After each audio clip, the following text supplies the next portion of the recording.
वालेकुम। अच्छा जी, ये मोल का टॉपिकल है अक्टूबर नवंबर 2018 पेपर 2 क्वेश्चन 9।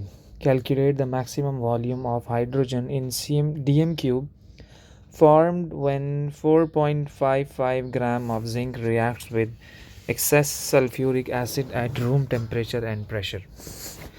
तो इसमें आप लोग क्या करेंगे, सबसे पहले तो मोल फाइंड आउट करेंगे आप लोग किसके, जिंक के। ओके, सो हम एक काम करते हैं, पहले इक्वेशन लिख लेते हैं इसमें हम।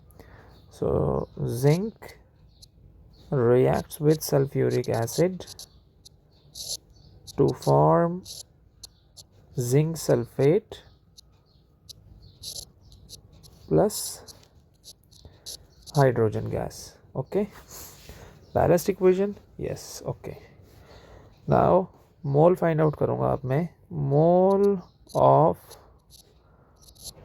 Zn, that would be equal to mass of Zn, that is 4.55 divided by AR of Zn. See the periodic table, 65. So after dividing, mole of zinc is equal to 0.07, right? Since mole ratio is 1:1, तो ये मोल किसके होंगे, hydrogen के भी होंगे, right? क्योंकि mole ratio 1:1 का है, इसका और इसका। ओके हो गया जी। अब मैं क्या करूँगा, मुझे वॉल्यूम फाइंड आउट करना है, तो volume is equal to mole multiplied by 24 DM cube. तो मोल है 0.07, मैं जब इसको मल्टीप्लाई करूँगा 24 से, आंसर आएगा 1.68 DM क्यूब, राइट? तो इस तरह से होगा ये question. Next is the formula of zinc phosphate is Zn3PO4 2। Calculate the percentage by mass of zinc in zinc phosphate. तो किसी भी चीज़ की अगर परसेंटेज आपको फाइंड आउट करनी हो तो वो ऊपर divided by total multiply by 100। किसी भी चीज़ की परसेंटेज फाइंड आउट करनी हो वो numerator divided by total is in denominator multiplied by 100। Let's suppose इस क्वेश्चन में मुझे जिंक की परसेंटेज फाइंड आउट करनी है, percentage by mass of zinc in zinc phosphate. Okay, तो मैं क्या करूँगा फॉर्मूले में, अच्छा, percentage of zinc that would be equal to 3Zn divided by total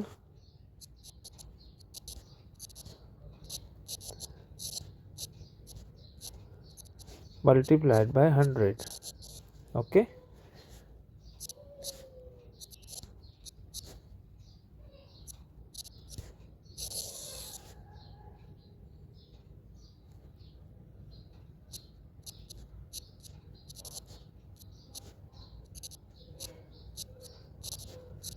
इनकी जगह इनके एयरपोर्ट की है मैंने।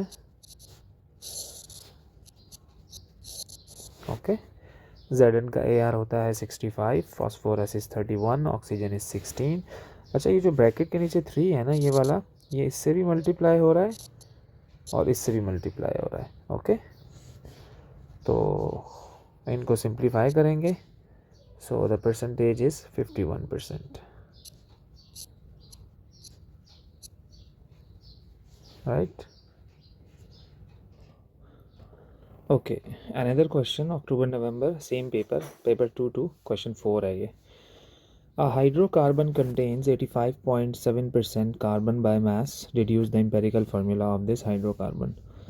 अच्छा, आपको परसेंटेज इसमें दी हुई है। अच्छा, percentage can be considered as a mass. Okay, so this is the given mass, right? अच्छा, हाइड्रोकार्बन मीन्स के it contains carbon and hydrogen, लेकिन इन्होंने तो आपको एक ही की परसेंटेज दी हुई है, तो ऑब्वियस है कि अगर एक की परसेंटेज आपके पास 85.7 है, सो दूसरे की 100 माइनस 85.7 होगा, है ना? So this is carbon, this is hydrogen.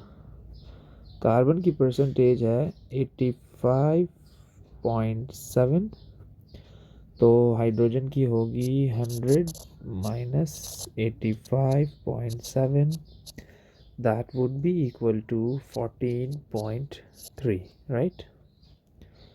तो मैंने लिखा 14.3, राइट। अच्छा, ये मास है तो हमें सबसे पहले मोल फाइंड आउट करने होते हैं। तो मैं क्या करूँगा, इसको इसके AR से डिवाइड कराऊंगा और इसको इसके AR से डिवाइड कराऊंगा। After division, so the answer would be equal to 7.14 और इसका सेम आंसर आएगा। ये आ गया मोल। अब हम निकालेंगे simple mole ratio. Simple mole ratio कैसे निकालते हैं, स्मॉलेस्ट नंबर से डिवाइड करवाते हैं। सो स्मॉलेस्ट नंबर इज 7.14, दोनों को 7.14 से डिवाइड कराया, इसका आंसर आया 1 और इसका आंसर आया 2। So the empirical formula is CH2, right. So the empirical formula is CH2. What other piece of information is needed to deduce the molecular formula of this hydrocarbon? तो अगर हमें molecular formula निकालना होता है तो हम अपने एम्पिरिकल फार्मूला को क्या करते हैं, उसके रिलेटिव मॉलिक्यूलर मास से डिवाइड करवाते हैं। तो other piece to find the molecular formula that is molecular mass, वो क्वेश्चन में दिया हुआ होता है। आगे कोई क्वेश्चन आएगा तो मैं आप लोगों को बताता हूँ। Molecular mass, right. ओके, हो गया जी। कैलकुलेट द वॉल्यूम ऑफ, अच्छा सेम पेपर है, question number 3। Calculate the volume of 0.0500 मोल पर dm cube sodium hydroxide required to neutralize 20 cm cube of 0.02 mole per dm cube fumaric acid. Give your answer to 3 significant figures.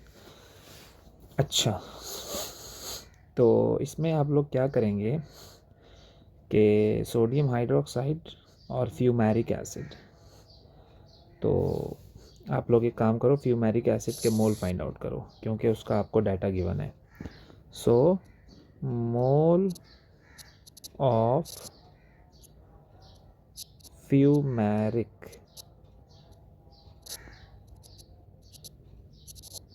equal to concentration into volume.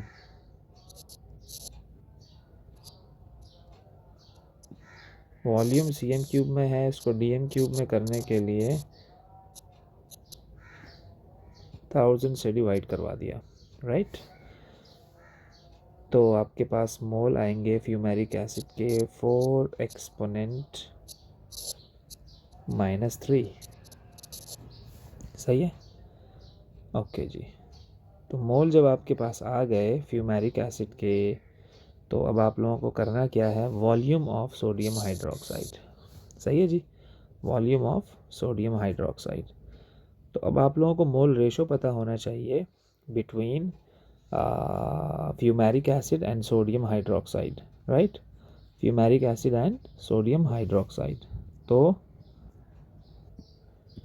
अच्छा, ये equation आप लोगों को question में दी हुई है, सही है।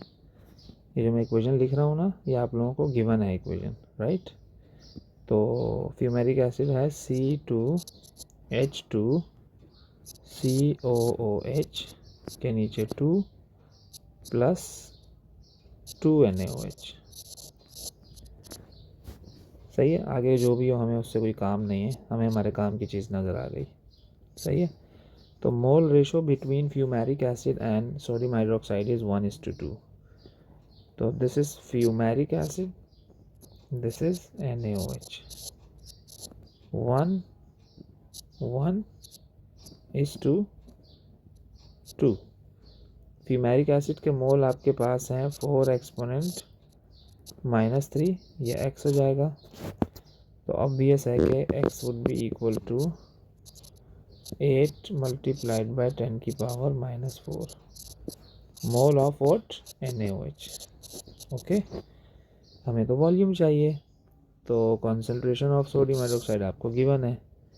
तो एक काम करो, आपको पता है फॉर्मूला होता है N is equal to CV, V चाहिए ना, तो N/C। नंबर ऑफ मोल्स आपके पास हैं 8 एक्सपोनेंट -4। कॉन्सेंट्रेशन आपको क्वेश्चन में दी हुई है 0.05। आंसर आपके पास आया डिवाइड करवाने के बाद, क्या आंसर आएगा भाई डिवाइड करवाने के बाद? जो भी हो वो वॉल्यूम आएगा, और वो ही वॉल्यूम का तुम्हारे पास क्या होगा, यूनिट क्या होता है, डीएम क्यूब होता है वॉल्यूम का यूनिट, है ना। ज़्यादातर वैसे डीएम क्यूब में इन्होंने लिया हुआ है। तो डिवाइड करवाया तो आंसर आया 16। अच्छा, ये जो आंसर आएगा ये डीएम में आएगा, वो आपसे पूछ रहा है सीएम क्यूब में बताओ वॉल्यूम। तो सीएम क्यूब में बताने के लिए आप लोग क्या करना, अच्छा ये आफ्टर जो है क्या नाम है अपना, इसको डिवाइड करवाया ना, तो आंसर आपका आया 0.016। फिर उसको आप मल्टीप्लाई बाय 1000 करवाओगे तो आपके पास 16 आ जाएगा डीएम क्यूब में, राइट, सॉरी सीएम क्यूब में।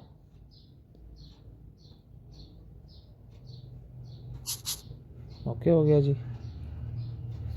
Yes, next question. October November 19 का पेपर है ये, पेपर 2-1।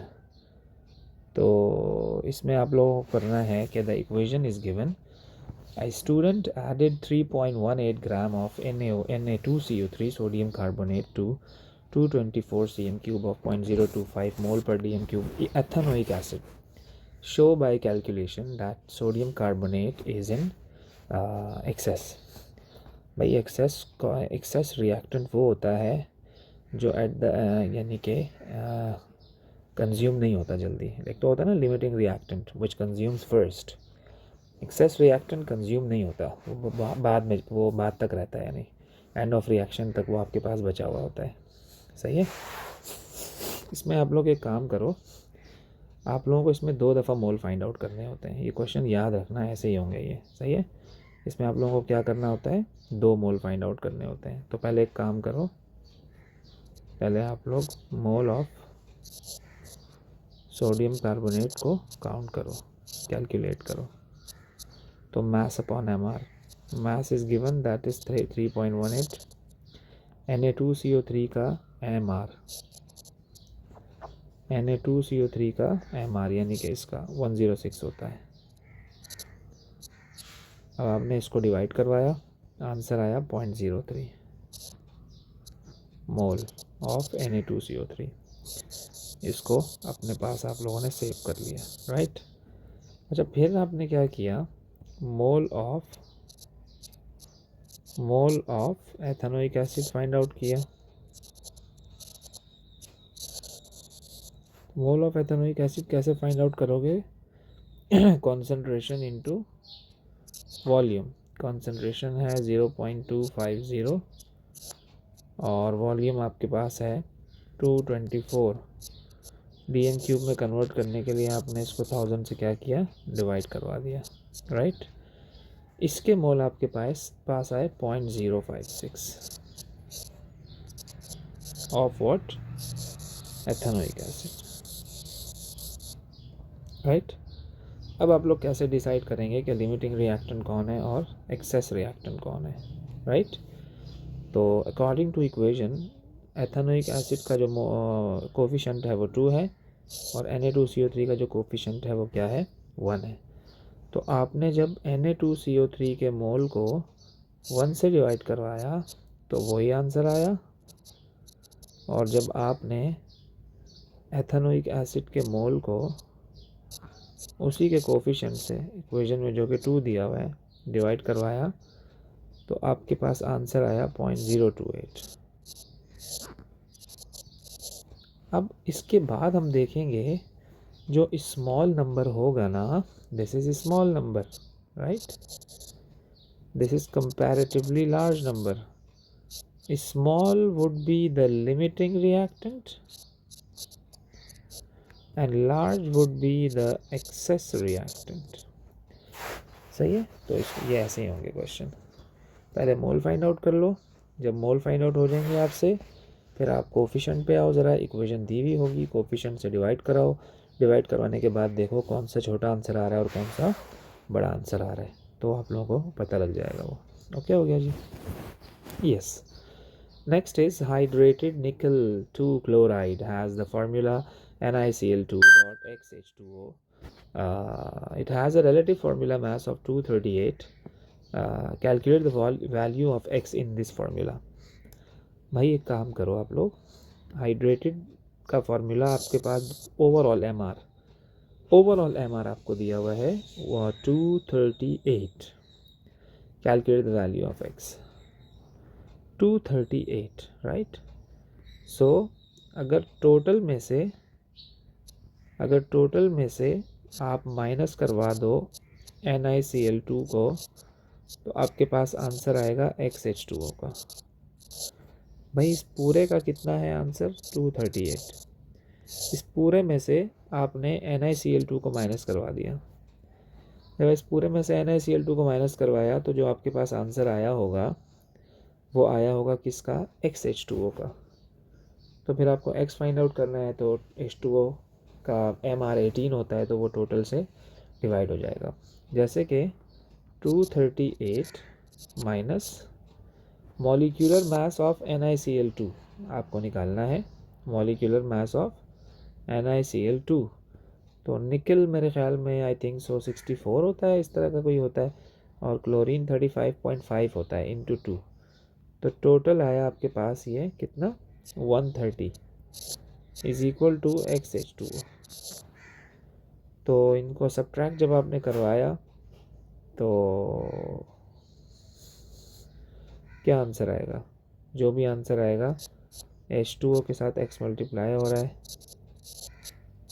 यहाँ आके डिवाइड हो जाएगा, तो ये आपके पास एक नंबर आ जाएगा। सही है, कैलकुलेशन कर लेना है, इजी है।